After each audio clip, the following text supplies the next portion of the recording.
چوتھے امام امام زین العابدین علیہ الصلوۃ والسلام ارشاد فرماتے ہیں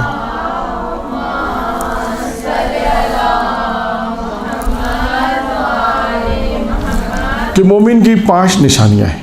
اگر مومن کو پہچاننا ہو تو کیسے پہچانیں گے؟ یہ 5 نشانیاں ہیں. کوئی پوچھو مومن کیسے؟ ہمارے یہاں اگر کوئی ہو سکتا ہے آپ سے پوچھے گا تو آپ کے تو اپنی ایک پہچان ہوگی. آپ کہیں گے کوئی بھی پہچان کہہ سکتے ہیں، بہت اچھا ہے، کسی بھی جہت سے کہہ سکتے ہیں. ہمارے پاس ہو سکتا ہے معیارات کچھ اور ہو، کچھ اور معیارات ہو سکتے ہیں کہ ہم کہ فلاں کے اندر اتنی اچھی خصوصیت ہے، جو بھی خصوصیت آپ بیان کریں.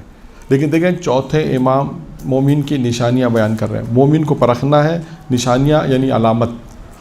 5 خصوصیت چوتھے امام نے ارشاد فرمائی. نمبر 1 ہے خلوت میں تنہائی میں تقوی. یعنی کیا مطلب ہے؟ تنہائی میں تقوی سے کیا مطلب ہے؟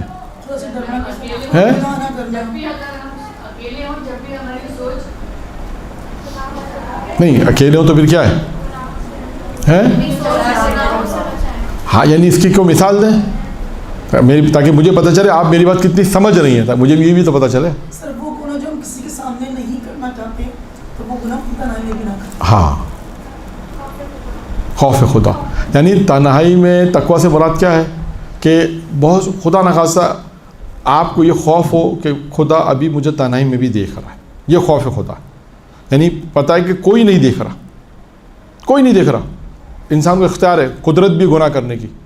یہ جو گناہ نہیں کر رہا خلوت میں جہاں کوئی نہیں دیکھ رہا، یہ جو اپنے آپ کو گناہوں سے بچا رہا ہے، مولا فرماتے ہیں، امام فرماتے ہیں یہ متقی ہے. یہ متقی کی علامت ہے کہ جہاں کوئی نہیں دیکھ، تنہائی کے اندر ہے، کوئی نہیں دیکھ رہا، تنہائی میں خلوت میں ہے، اور اس وقت اپنے آپ یعنی وہ گناہ کر سکتا ہے، قدرت بھی ہے، تب اپنے آپ کو گناہوں سے بچائے. تو امام فرماتے ہیں یہ مومن کی نشانی ہے.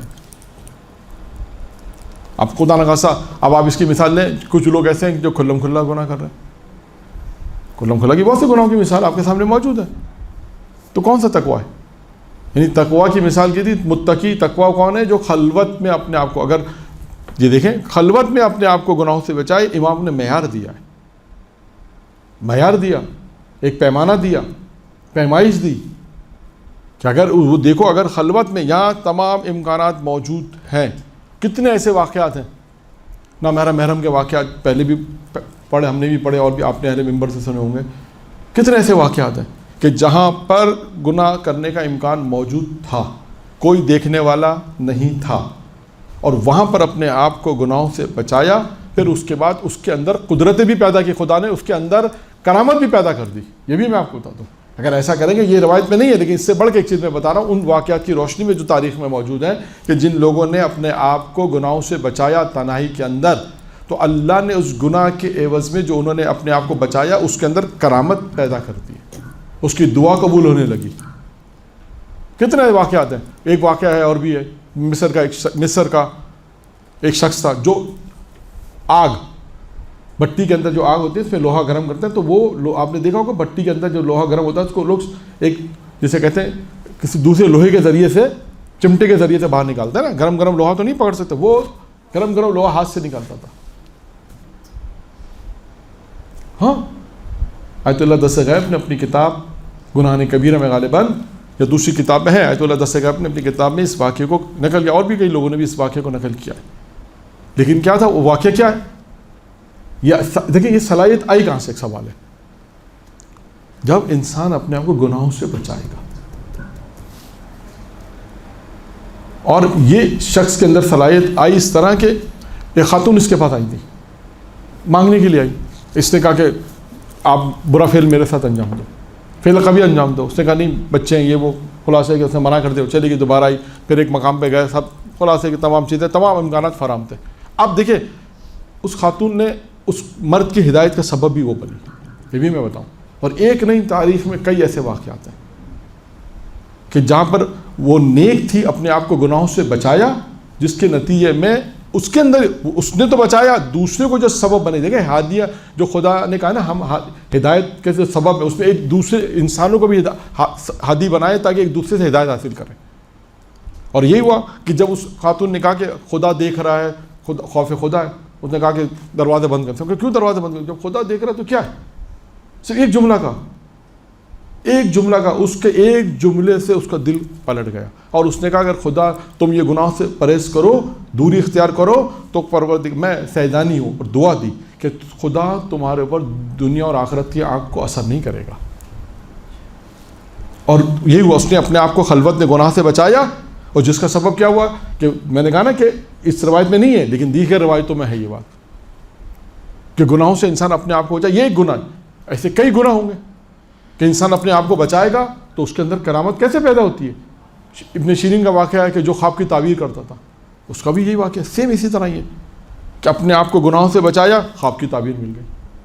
تو اب دیکھیں انسان کرامت کی منزل پہ کیسے پہنچتا ہے. سوال ہے، ہم دیکھتے ہیں واقعہ سنتے ہیں، لیکن آپ ہسٹری میں جائیں، کوئی نہ کوئی سبب ضرور ہوتا ہے، کوئی نہ کوئی سبب ضرور ہوتا ہے کہ جس کی وجہ سے کوئی اخلاص ہوتا ہے. کہیں اخلاص ہوتا ہے، کسی نے اللہ کے لیے کام کیا، پروردگار نے اس کی زندگی میں برکت دے دی، خدا نے اس کو جو ہے وہ بہت ساری دنیا کی نعمتیں دے دی اس گناہ سے بچنے کے لیے، یا اخلاص کی وجہ سے یا کسی وجہ سے بھی.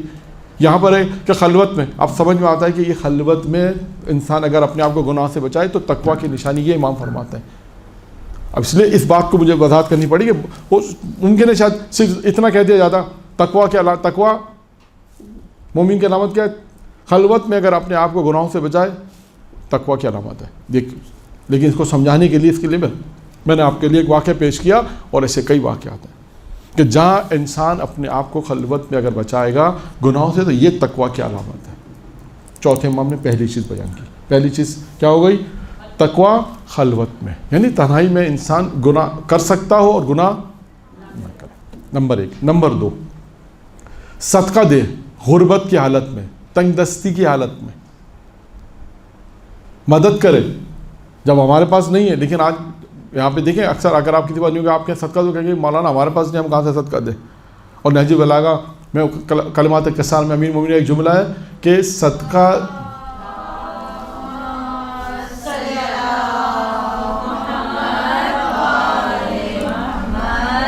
کہ صدقہ دے کر اپنی روزی آسمان سے نازل کرواؤ. صدقہ دے کر اپنی روزی آسمان سے نازل کرو، یعنی صدقہ دو غربت کی حالت میں، تنگ دستی کی حالت میں اگر انسان صدقہ دے تو یہ مومن کی ایک نشانی ہے. 3، مصیبت پہ صبر کرنا.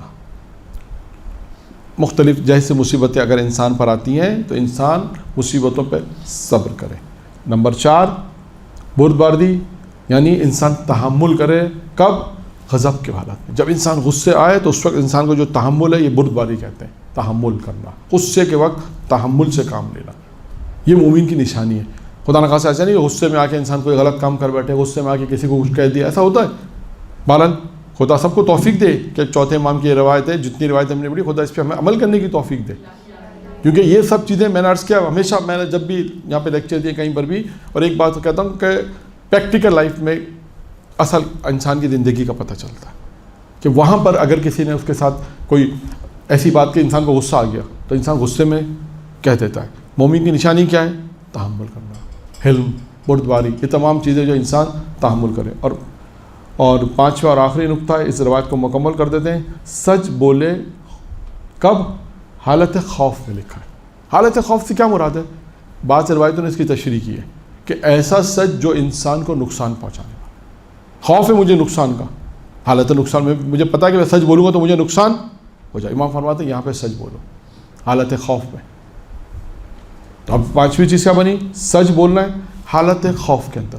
خوف کس چیز کا ہو؟ نقصان کا خوف. بات دوسری روایتوں نے اس کو سپورٹ کیا. بہت سی روایتوں میں آیا کہ انسان سچ بولے اگرچہ اسے نقصانی کو نہ اٹھانا پڑے. تو یہ خلاصہ یہ کہ میں جلدی جلدی بیان کروں، وقت مکمل ہو گیا. 5 چیزیں چوتھے امام نے بیان کی مومن کی علامت. 5 چیزیں ہیں. نمبر 1، تقویٰ خلوت میں ہو. خلوت میں اگر خلوت میں انسان گناہوں سے اپنے آپ کو محفوظ رکھے تو یہ تقویٰ اختیار کرے، یہ ہے. دوسرا، صدقہ دے غربت کی حالت میں. تیسرا کیا ہے؟ مصیبت پہ صبر کرنا. چوتھا ہے کہ غضب کی حالت میں انسان بردباری کرے، تحمل کرے. اور 5واں ہے کہ سچ بولے خوف کی حالت میں، یعنی اسے خوف ہو کس چیز کا؟ نقصان کا. درود پڑھے محمد و آل محمد.